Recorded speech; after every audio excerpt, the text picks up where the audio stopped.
Hello everyone, welcome to my channel. So guys, आज हम inorganic chemistry का topic ले रहे हैं, structure and bonding of metal carbonyls.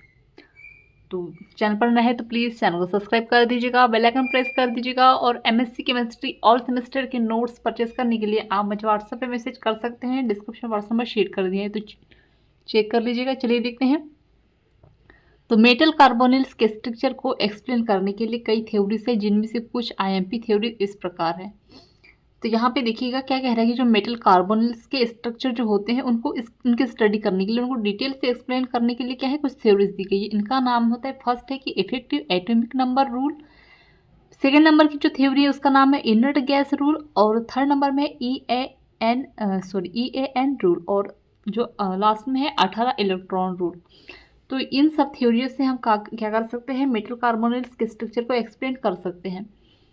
तो कह रहे हैं कि प्रत्येक मेटल कार्बोनिल्स अपने स्ट्रक्चर को स्टेबलाइज करना चाहता है, अतः वह अपने मेटल के वैलेंस शेल के कॉन्फ़िगरेशन को फुलफिल करना चाहेगा। तो ट्रांजिशन मेटल का जो जनरल कॉन्फ़िगरेशन है वो होता है n+1 s, n+1 p और n ऑर्बिटल होता है। इसका जो इलेक्ट्रॉन कैपेसिटी जो होगा वो होगा, इसका जो होगा n+1 s का 2 होगा, p का 6 होगा। और जो ऑर्बिटल होगा उसका n जो होगा उसका होगा 10 होगा। और इसका टोटल कितना होगा 18। ठीक है, अतः इनका टोटल इलेक्ट्रॉन फीलिंग कैपेसिटी कितनी होगी, 18 होगी। अतः यह मेटल लिगेंड के लोन पेयर इलेक्ट्रॉन को लेकर अपना कॉन्फ़िगरेशन 18 फिलफुल करना चाहता है। और इसीलिए जो है हम जो ये वाला जो थ्योरी है कितनी 18 इलेक्ट्रॉन रूल, ये थ्योरी अपने सिलेबस में है। तो ये भी काफ़ी ज़्यादा इंपॉर्टेंट टॉपिक है, ये हमेशा एग्जाम में आता है, तो इसको भी इसका टॉपिक अलग से पढ़ेंगे हम। तो चलिए देखते हैं। तो क्या कह रहे हैं कि इलेक्ट्रॉन की वह नंबर जो मेटल एटम को अपने स्टेबिलिटी के लिए जरूरी होती है, इफेक्टिव एटॉमिक नंबर कहलाती है। ठीक है, मतलब कि यहाँ पे क्या कह रहा है, वह नंबर जो मेटल जो एटम होते हैं उनको इनके अपने स्टेबिलिटी के लिए ज़रूर होते हैं। ठीक है, जैसे कि यहाँ पे सी आर का कितना है 24 है, सी ओ का कितना है, यहाँ पे 6 मल्टीप्लाई इसको सी ओ के साथ 6 ऐड कर देंगे तो ये क्या होगा 36 होगा, ANA। इस तरह से इसको निकाला जाता है। अब 18 इलेक्ट्रॉन रूल है जो ओनली फॉर वैलेंस शेल। तो यहाँ पे CR का होगा जो है इलेक्ट्रॉनिक विन्यास, ये है 4s1 और 3d5। ठीक है, और इसमें 6 कर देंगे तो CO का दोनों का 2 और ये 6 के साथ मल्टीप्लाई कर देंगे तो ये 6 इलेक्ट्रॉन प्लस 12। ठीक है, तो ये हो जाएगा 18 electron in valence shell. Metal carbonyl का स्ट्रक्चर ढूंढने वाले को लिगेंड पर डिपेंड करता है। जैसे 4 लिगेंड डी, इसका इलेक्ट्रॉनिक विन्यास होगा DsP2, 5 लिगेंड का DsP3 और 6 लिगेंड का ये होगा ऑक्टाहेड्रल। तो ये होगा स्क्वायर प्लेनर, ये होगा ट्राइगोनल पिरामिडल। इसकी जो ज्योमेट्री होगी उसकी बात कर रही हूँ। और जो लिगेंड होगा ये ऑक्टाहेड्रल होगा। एग्जाम्पल देंगे इसका CrCO6 का। तो यहाँ पर देखिएगा CO कितने हैं 6 है, ठीक है, और Cr 1 है, तो ये इस तरह से इसकी ज्योमेट्री बनेगी। ठीक है, अब FeCO6 3 और 6 4, ये होगा 18 और 8, ये 8 इसके Fe के 8 और इसके 3 + 2 और प्लस 2 × 2 कर देंगे तो ये हो जाएगा 18। ठीक है, आगे देखते हैं। अब आगे देखेंगे limitation of EAN rule. First है एक्सरे डिफ्रैक्शन मेथड से यह स्पष्ट हो गया है कि जो M कोवेलेंट बॉन्ड में पार्टिकल डबल बॉन्ड कैरेक्टर होता है। और सेकेंड नंबर में कह रहा है कि स्ट्रेचिंग फ्रीक्वेंसी जिसमें C ट्रिपल बॉन्ड होगा 2155 सेंटीमीटर -1 है। और जो MC है उसका है 200 सेंटीमीटर -1। अब आता है मोलिकुलर ऑर्बिटल थ्योरी पढ़ेंगे इसी में। तो कार्बन 6 का इलेक्ट्रॉनिक विन्यास है और ये O का ऑक्सीजन का इलेक्ट्रॉनिक विन्यास है। अब हाइब्रिड स्टेज इस तरह से दी गई है दोनों की। ठीक है, और इसका जो ये है क्या कहते हैं,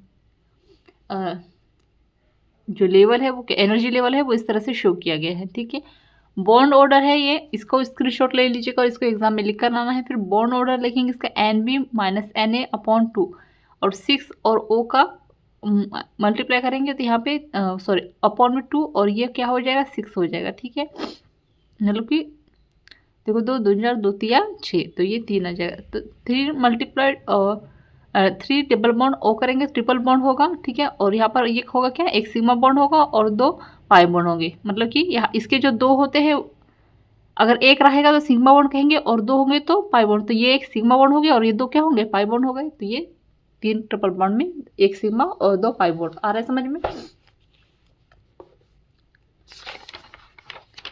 फिर कार्बन में 10 लोन पेयर, ऑक्सीजन में 10 लोन पेयर की तुलना में ज़्यादा इफेक्टिव बॉन्ड बनाता है। तो CO इसमें होगा, कार्बन ट्रिपल बॉन्ड O में डोनर एटम C देता है, ठीक है। ये इस तरह से होगा। चूंकि जो M कार्बोनिल को पार्टिकल डबल बॉन्ड कैरेक्टर भी होता है, अतः इसे metal to ligand back bonding द्वारा समझाया जा सकता है। ये इस तरह से इसका बैक बॉन्डिंग होता है। ये सिग्मा बॉन्ड होगा, ये पाई बॉन्ड होगा। एक जो बॉन्ड होता है उसको क्या कहते हैं, हम सिग्मा कहते हैं। और जो अगर 2 पाई बॉन्ड हो, अगर मान लीजिए ये एक है, 2 सिर्फ डबल बॉन्ड है, तो एक पाई सिग्मा बॉन्ड और दूसरा रहेगा उसको पाई बॉन्ड कहेंगे। अगर ट्रिपल है तो एक सिग्मा रहेगा और 2 है वो पाई बॉन्ड कहेंगे। तो ये क्या हो रहा है, बैक बॉन्डिंग हो रही है। CO के pi star anti bonding orbital खाली रहता है, अतः मेटल के भरे ऑर्बिटल अपने इलेक्ट्रॉन को पार्टिकली रूप से बैक बॉन्डिंग के द्वारा सिग्मा स्टार ऑर्बिटल में देते हैं, जिसमें M कोवेलेंट बॉन्ड की आंशिक द्विबंधीय स्थिति उत्पन्न हो जाती है। यहाँ पर देखिएगा प्लस माइनस है, ट्रिपल बॉन्ड होगा, यहाँ पर लोन पेयर ऐड हो गया, ठीक है। और ये इस तरह से जुड़ जाएगा। तो D पाई P पाई बैक बॉन्डिंग हो रही है, ठीक है। आ रहा है समझ में, क्या हो रहा है, आपस में बैक बॉन्डिंग हो रही है। ये दोनों मिलकर बैक बॉन्डिंग हो रही है यहाँ से। तो ये इधर आ जाएगा, ये मतलब कि इसमें ये दोनों में हो जाएगा, इनमें बॉन्डिंग हो जाएगी और ये अलग अलग हो जाएंगे, ठीक है, इस तरह से। तो ये क्या हो रहा है, बैक बॉन्डिंग हो रही है, मतलब कि ये दोनों जुड़ रहे हैं। ये यहाँ पर माइनस माइनस प्लस प्लस, ठीक है, आ रहा है समझ में। और ये प्लस माइनस इधर ये अलग अलग रहेंगी, ठीक है। इन दोनों में क्या हो रहा है, बैक बॉन्डिंग हो रहा है। आगे देखते हैं।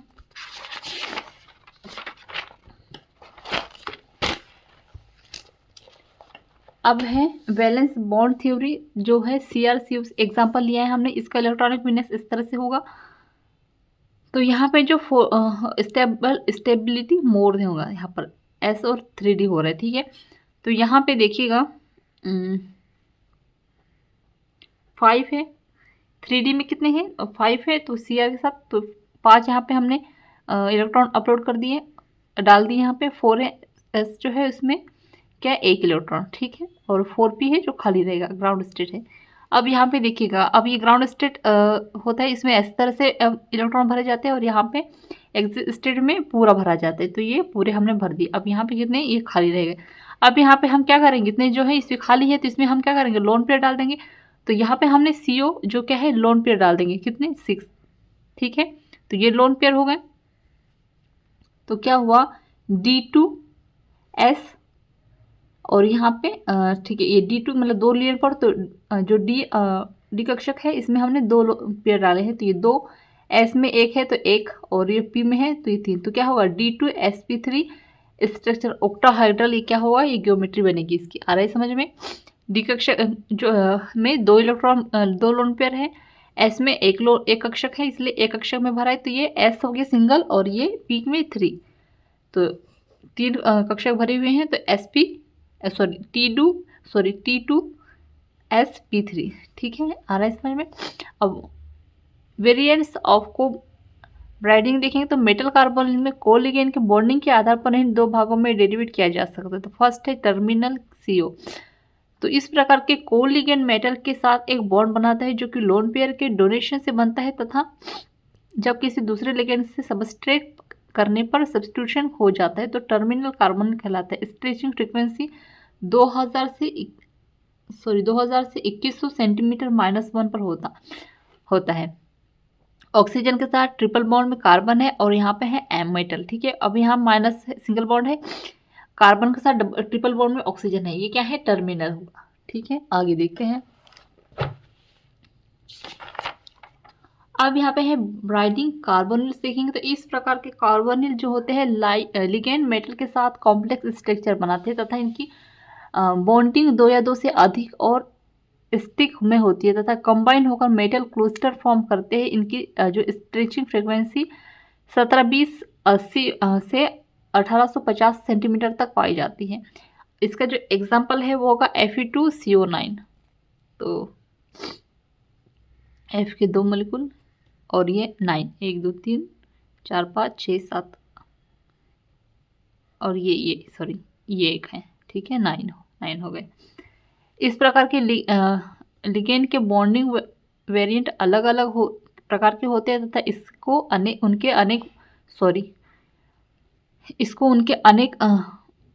अनेक बॉन्डिंग नेचर के आधार पर इस तरह से शो किया जाता है। कार्बन की बॉन्डिंग NO U से ऑक्सीजन 18 कार्बन की बॉन्डिंग को N से शो करते हैं। इस व्यू है ये, ठीक है, व्यू से NO को व्यू से और जो ऑक्सीजन 18 कार्बन की बॉन्डिंग को N से, ठीक है। तो ये इस तरह से इसका स्ट्रक्चर दिया गया है।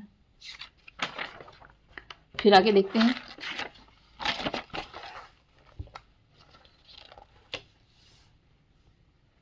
यहाँ पे देखिएगा, ये इसका स्ट्रक्चर ज्योमेट्री इस तरह से बनेगी। अब जो एन लिगेंड से के जोड़ने को बताता है कि ये बाइडेंटेड लिगेंडेड CO है और C से कार्बन से जुड़ने की संख्या को व्यू X से शो करते हैं और ये इसका जो स्ट्रक्चर है वो इस तरह से हुआ है, U4 single bond N square, ठीक है। तो यहाँ पे जो है गाइस हमारा टॉपिक एंड होता है। सो आई होप आपको अच्छे समझ में आ गया होगा। तो प्लीज़ चैनल को सब्सक्राइब कर दीजिएगा, बेल आइकन प्रेस कर दीजिएगा और MS केमिस्ट्री और सेमेस्टर के नोट्स परचेस करने के लिए आप मुझे व्हाट्सएप पर मैसेज कर सकते हैं, डिस्क्रिप्शन में शेयर कर दिया। Thank you.